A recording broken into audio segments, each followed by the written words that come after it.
to the Front Room with MarlowKubic. I'm Rick Kubic here alone again. My wife out on another mission. Actually, she has to work, so I thought I'd come out and do some Front Room episodes outside, out and about, on the go, man on the go.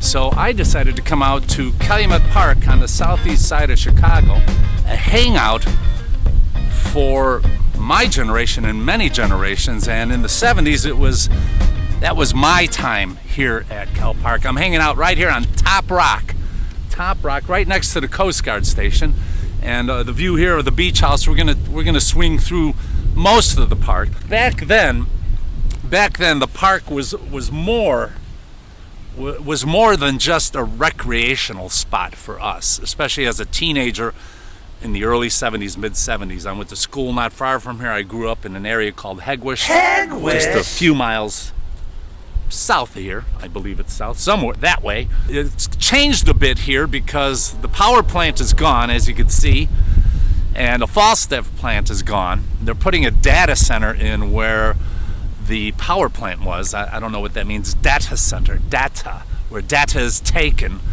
Myself, being lakefront property, I would have probably put up a nice amusement park or something with a go-kart track and some slides for the kids.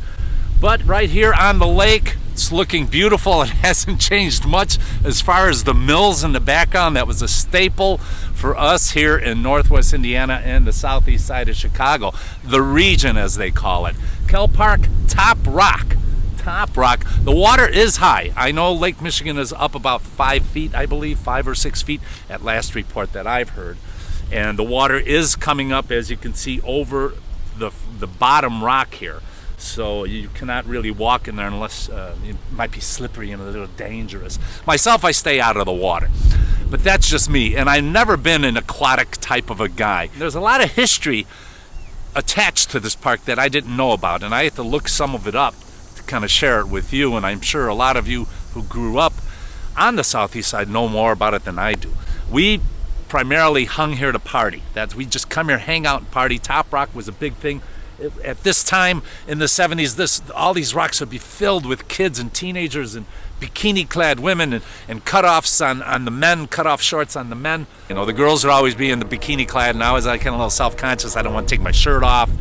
Pale. All I do is burn, being a Polak from the southeast side of Chicago. You get in the sun, you just burn.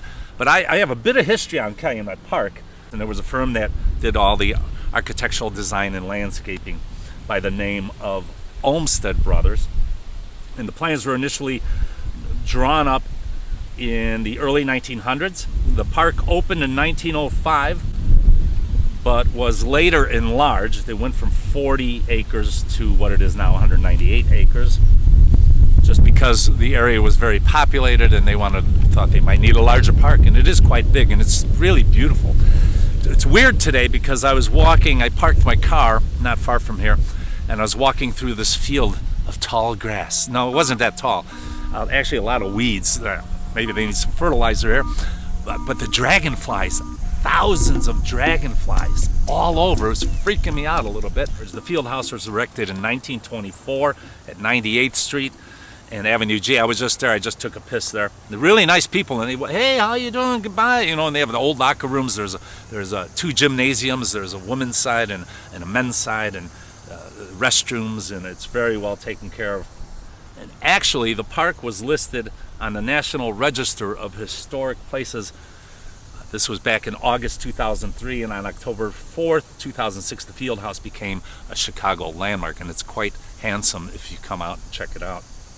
Located on the east side of Chicago, east side rules. I always say southeast side rules. Southeast side rules.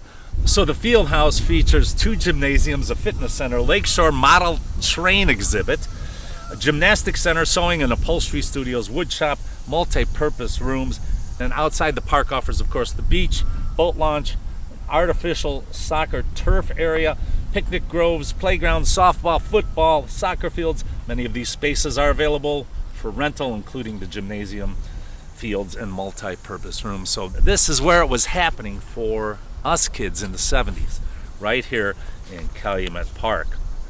Of course, our recreational purposes for coming to the park were very different than most people's, because back then it was more on the pharmaceutical end. We come here to party. That's where the action was. The hill.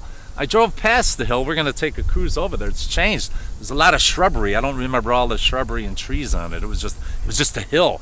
And you'd come by at night and it would be packed. There were cars. You had to find a place to park, and had many a good time out here in Cal Park. The park's name pays tribute to the Calumet region. Everyone knows the Calumet region. We just call it the region. And the name Calumet comes from the Norman French word for the word pipe, chamulet. Calumet. Early French explorers who traded along these shorelines, along with local Native Americans, used the term in reference of their peace pipes. And peace pipes, we did smoke many here in the 70s, and I'm sure generations prior and after have done the same. Do you ever jump off Top Rock? People used to jump off this Top Rock to hit the water, running, just not a diving, but just run start running, or on a bicycle. I've seen guys go off Top Rock with bikes. I couldn't do it. I wasn't that athletic. I was too nervous. I didn't want to crack my head, stub my toe on this big metal thing, and you could see the distance is quite far if you go off Top Rock. Let's take a look around right here. You're in the front room with MarlowKubic. My lovely wife is not here. The solo show with yours truly, Rick Kubic, right here in the front room.